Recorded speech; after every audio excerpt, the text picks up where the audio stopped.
ان په اصل کې آرامه کسان د موټر د جلو تر شا کېناستو وروسته ناڅاپه په ژر غوسه کېدونکو بدلیږي، لکه دلته ښاغلی کلاین.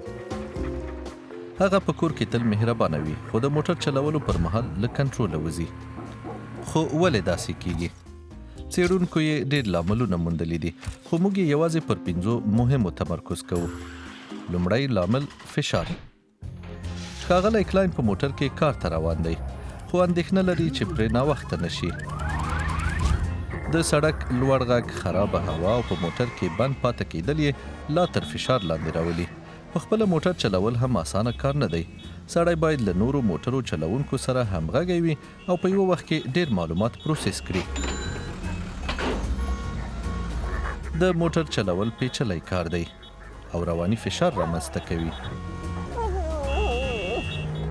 که یو بل موټر چلوونکی هرومرو له ښاغلي کلاین څخه مخکې کېدل وغواړي، نو هغه ښایي په غوسه شي. دا زموږ دویم فکتور دی، نه کنټرولېدونکې غوسه. کلاین غواړي د موټر چلوونکي ته وښیي چې دی هم ترې کم نه دی، اوس خو به یې هېڅ پرې نه ږدي چې ترې مخکې شي. تر پایه پورې د شاته روان موټر مخه نه خوشي کوي.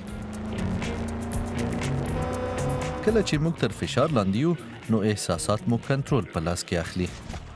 دریم فکتور محدود ارتباط. ښاغلی کلاین یوازې هغه ته ډېر نږدې روان موټر ویني، کله هم تیز او کله هم ضعیفه کېدونکي څراغونه. په دې مورد کې د کلماتو او اشارو مستقیمه اړیکه موجوده نه ده.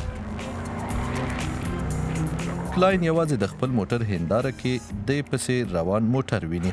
د چلوونکي په فکر او خبرو یې هیڅ نه پوهیږي. ښاغلی کلاین هر څه ته له خپله نظره ګوري او د شاته روان موټر چلوونکي په اړه یوازې منفي نظر پیدا کوي. ډېر وخت په موټر کې دویم کس هم نه وي چې د کلاین نظر بدل کړي. دا مو نو څلورم فکتور دی، د ټولنیز کنټرول نشتون.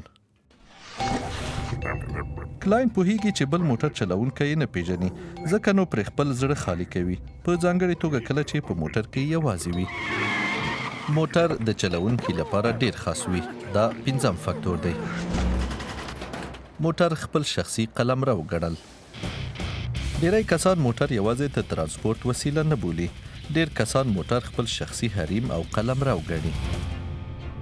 ښاغلی کلاین ځان په موټر کې خپلواکه او پیاوړی ګڼي. هغه په موټر کې خپل رښتینی احساسات ښوولی شي.